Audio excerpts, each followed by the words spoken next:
What's up, guys? MTG Jedi here with the quick little edit there. We are talking Ykarl the Scourge today, and believe me, I never thought that this day would happen. I never thought this day would happen, that they would buff Ykarl. I mean, come on, right? So how cool was that intro as well? I never saw that before. I was just doing a little bit of research for my thumbnail, and I found that video that Raid posted back when he was first introduced to the game, and man, I just thought that was super cool, so I want to share that with you guys. So today, we're talking about Ykarl. Now, I am recording this part before he was buffed.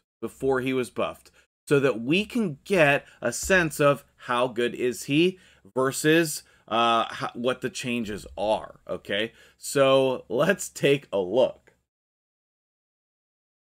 Now, right now, here is how his skill kit reads. And I want to say, first of all, CVC is just finishing right now, and yes, I did book a Ykarl the Scourged, in CVC. I literally never thought that would be words coming out of my mouth, but I booked him. Okay? I booked him. And so hopefully that's worth it. All right, so what does he do, right? This is his pre-buff kit, okay? Pre-buff attacks one enemy 2 times. Each hit has a 20% chance of placing a freeze. We know that's going to go up, and then this is going to change as well, okay? Thing number 2. And then I believe this is changing to AoE, right? And then his passive is changing as well, okay? So, what is his aura? His aura is changing as well to all battles. So, that's what his kit used to be. And then when I record part 2 after the buff, we'll go over his new kit. So then if you're watching this in hindsight, you'll be able to know this is what he looked like before, this is what he looks like now. I always wanted to make this kind of a video because it's hard to remember, like, what was Mashald's kit before he was buffed? No idea. I have no idea. I would love to see that just because I'm interested. So anyway, I wanted to include that as a little part of this video here. Here's the gear that I put on him. This is not literally the best gear on my account, but I think it's the gear that I would use, okay? I don't like testing champions in the best gear with like 100% optimal situation. I don't like doing that. It's not practical. It's not relatable. And so I don't want to know the maximum possible damage. I want to know the damage that he's actually going to do all the time. And so that's what I want to test, okay? So, how do you gear this champion then? I think you gear him in one of 2 ways, okay? For me, I wanted to gear him for damage because I think he's going to be a really top-tier damage dealer with these buffs. He's going to ignore a large percent of their defense. Basically, he's going to have a built-in Savage set. So I didn't put Savage on him, okay? I put a 2-piece Cruel set and a 2-piece offense set. The reason why I ended up in offense is because I had this new chest that I just got the other day from Ice Golem, okay? I don't have another good chest in a good set unless I'm stripping from some other champion that's good on my account. And so I used offset gloves here. Okay, I used offset boots here, which I maybe should have this in an immunity set, but I don't. And then I have this really nice weapon to go with this chest. And then I have these 2, which are very nice, believe it or not, 5-star helmet here and 6-star shield, crazy crit rate. So I'm not going to say that it's bad gear. I think it's pretty good. But it's not insane. Like, I still have a broken set here. Like, if this was another Cruel set, that would be really good. Or offense, or fatal, okay? one of the things that I have loved in this game is this Fatal set. It is very underrated. Very underrated. But I don't have, like, gloves or boots that I can use. Well, I guess the boots I could use. But I don't have gloves to come in here. Okay, so maybe I could try to forge those. We'll see. But, actually, that's not a bad idea. But, for now, this is the build that I have. We have attack on the ring, crit damage on the amulet, and attack on the banner. Okay, because his freeze is going to be unresistible in certain situations, then we might not even need accuracy. But here's the thing. I want to test him as a damage dealer, okay? I don't necessarily care about the freeze. I might care about the freeze, but I don't necessarily. Okay? So, on his masteries, I'm going to be changing these, okay? Because we definitely want... Which one is it? This one? Yes. We want Opportunist on him. 100% we want Opportunist. Doom Tower, okay? We could test him against this boss. But what I would like to do is I would like to put him in here by himself. This is the... Now, this results might be a little skewed because he has 43%. I wonder if we have 33%. What is this? Aha! All right, let's put Xavia in here and then see if the two of them can beat this level. Okay, now you saw the team that I was using before. My two best damage dealers on my account are Leo and Herndig. Okay, and they beat this level very easily. Like if I come back in here and I wait, not say the time. Turns taken 15. Okay. So I'm gonna put her back in. I'm gonna put him back in, and then we're gonna see can he do the same thing? Okay. Now we're doing this test right now pre-buff. Okay, I just want to reiterate that he has not been buffed yet. Okay. So 42,000, 13,000, 14,000 on the triple hitter. And then, you know, multiple instances of 5,000, 25,000. Okay, so like right now, I never thought he was that good of a damage dealer. I never thought that, okay? I used him in Barbarian Faction Wars, okay? But he just was never like a top tier damage dealer. He was never there, okay? And you can see he dies here because he's not doing enough damage to clear the waves. Xavia's still alive. She might get it. No, she didn't get it. Okay, now, for reference, let me throw in my normal team here and you can see. And it does not have to do with Leorius being unkillable. Herndig isn't Savage, okay. They might have different multipliers, okay? So if you're running content with Leo, you know, you want him to be taking damage. That's how he deals more damage. Okay, but I don't want this clip to go too long because we have a lot more to cover here, you know, in this video. So I will snap my fingers and then we'll be back for part 2. I don't know. Who knows how long that's going to be? A week later, but here it is. Good morning. We're back.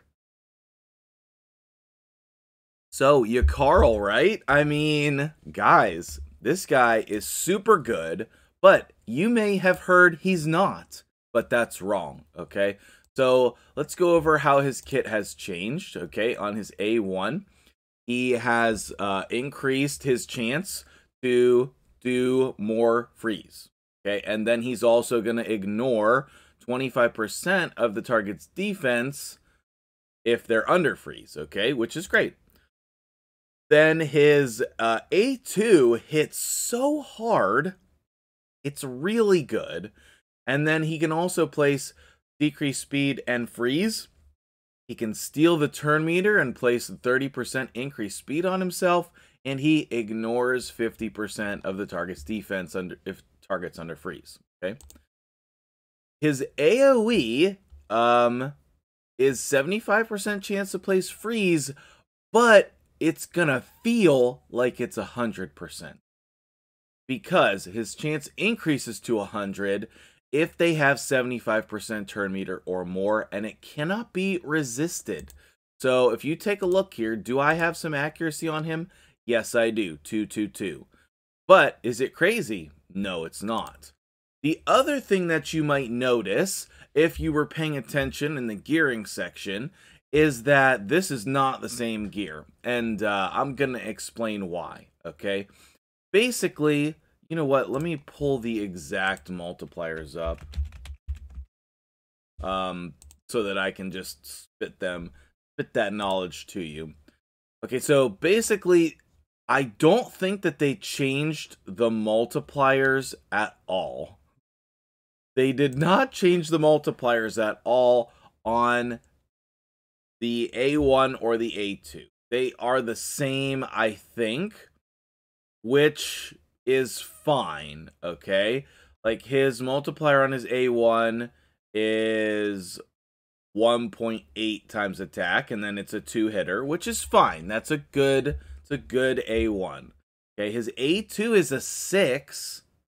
6? Yeah, 6. Which makes it an incredibly hard-hitting ability. And then his A3, you know, like, supposed to be his AoE, his nuke ability, is only 3.8. Okay?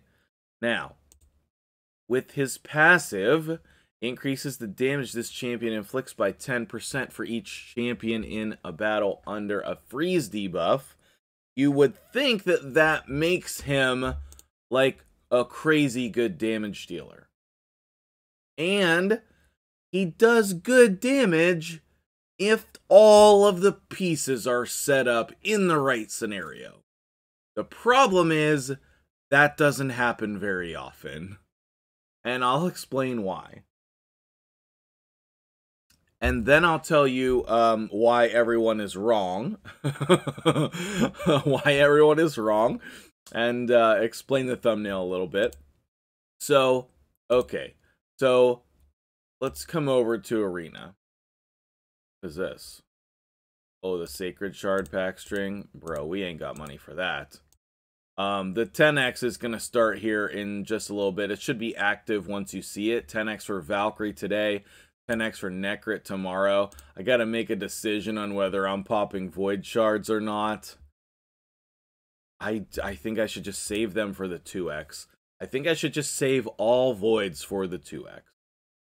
Alright, so anyway, if you have an opinion on that, let me know in the comments below. Alright, so let's say that we go up against... I had to prep some teams last night, but that didn't really work. Okay, so we would be doing this. And then we'll see. I'll refresh if I have to. My faction-only team, it is not good. Basically, like, Leo beats them or nothing.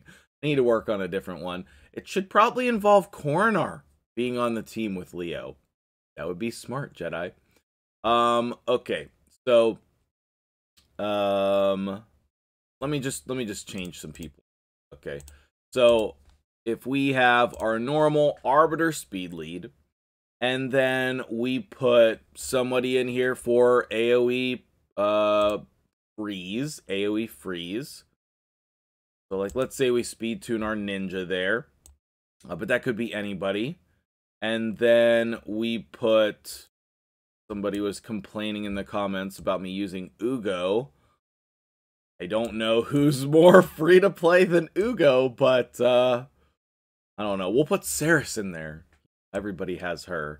I thought Ugo was very accessible. She is an epic for decreased defense, and she has been in a recent 10x, but maybe I'm wrong. Go get yourself a Valkyrie if you have a chance, man. She is an incredible champion. And then where's my Yakarl? Right here. So this would be an example of a team, and you can tell, like, I'm not going to be using this team in this video, because otherwise I would have it ready for you. The reason why you're not going to use this is because you do your speed boost, then you freeze them.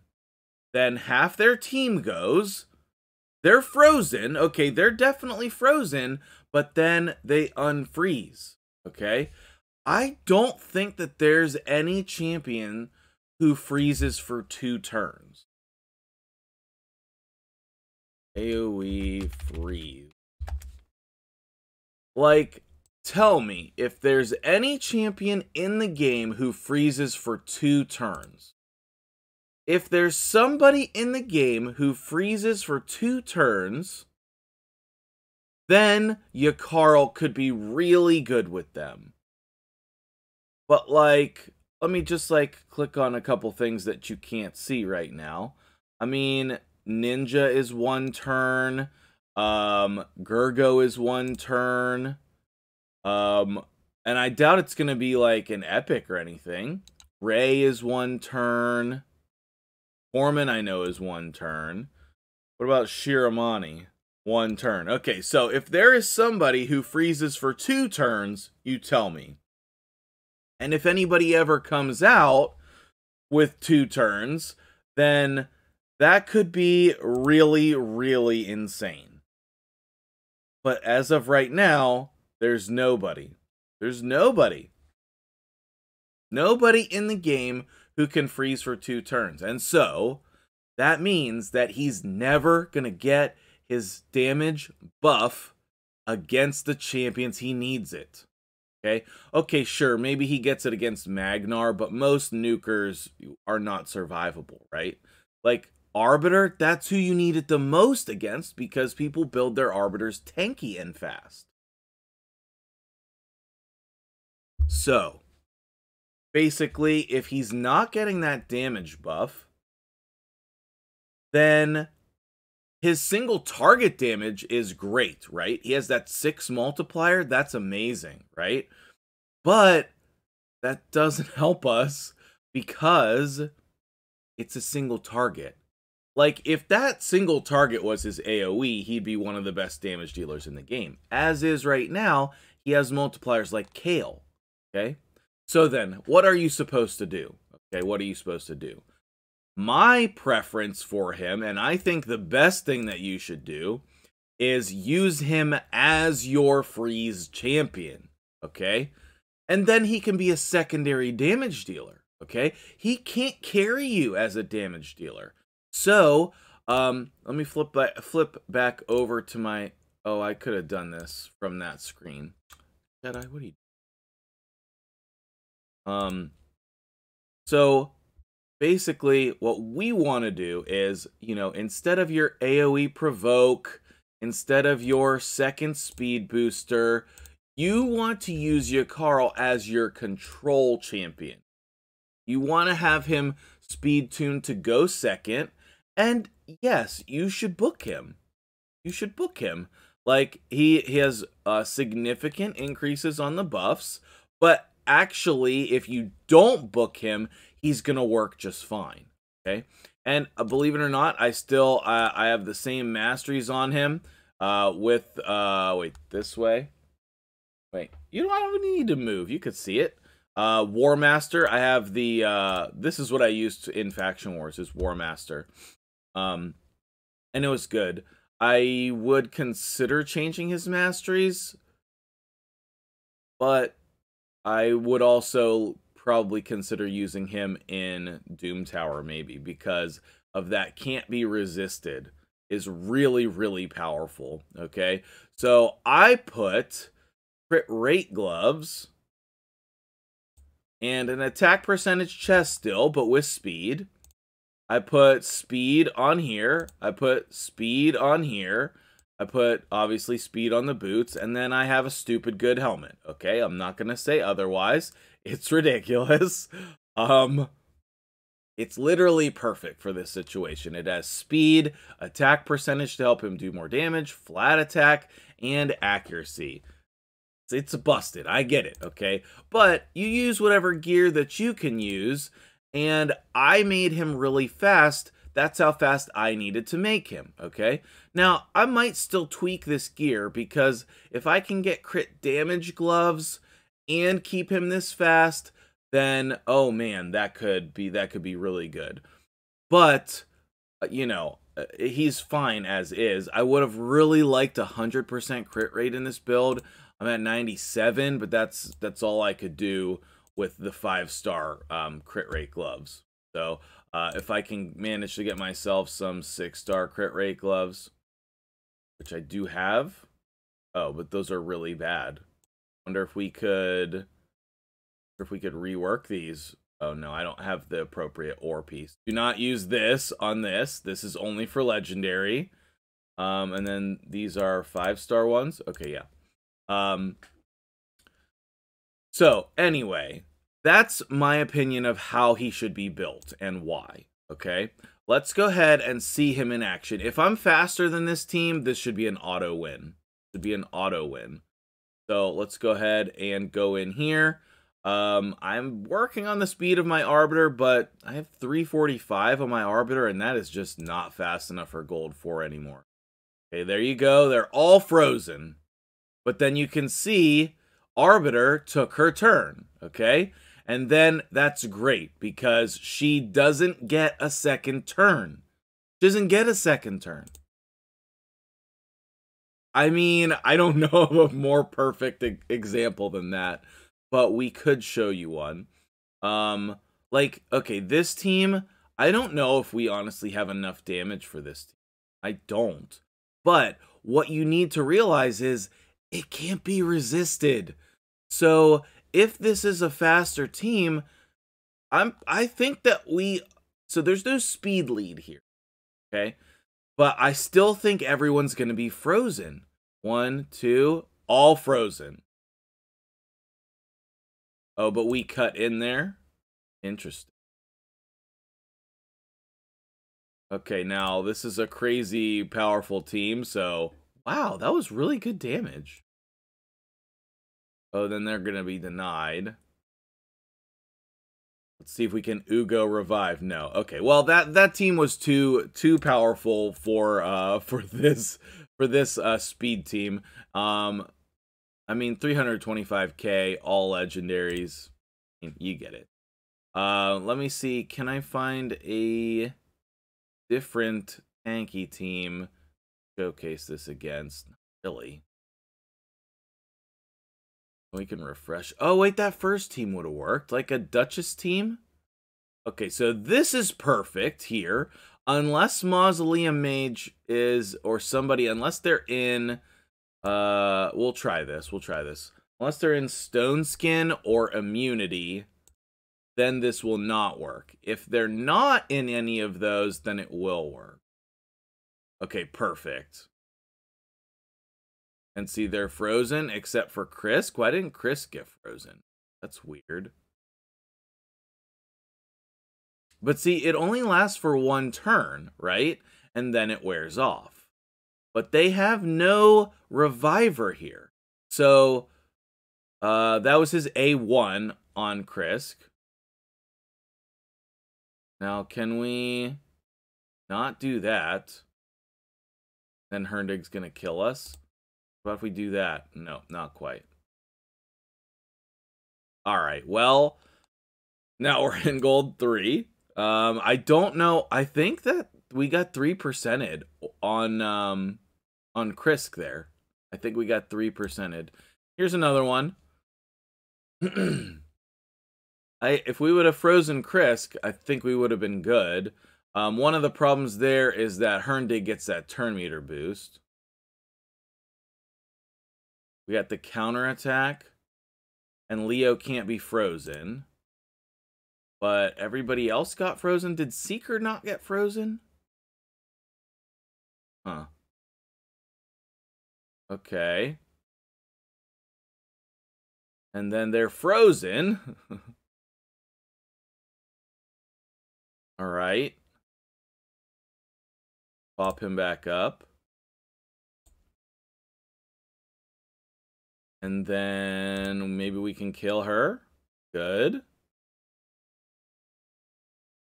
And then I'm gonna hope that this weak hits. It did not. Okay, I kind of wanted to show off the damage on his A2. Because it can really be helpful.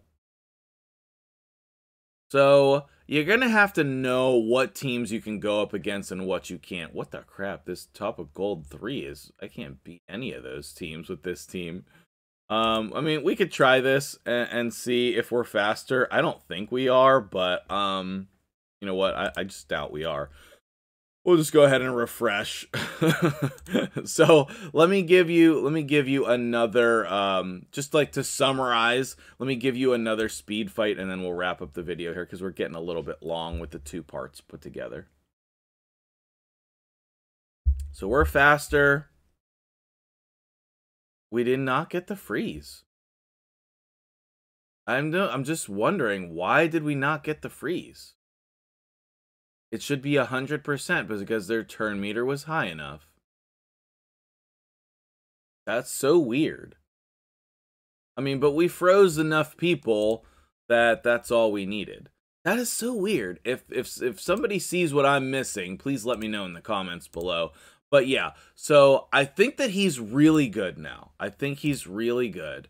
My clan vs. clan just started, which is awesome. I'm very excited about that. I'm going to farm Spider all day as soon as that tournament starts. And what is the what's the event that started today? Shouldn't be any events starting today. The champion training starts tomorrow. Okay, gotcha. So today in CVC, make sure that you do stuff. Alright guys, thank you so much for watching. I'm MTG Jedi. I hope this video finds you well. That is the best use of Yakarl in my opinion, not as a nuker, but as a control champion. So let me know if that was helpful, and I will see you guys in the next video.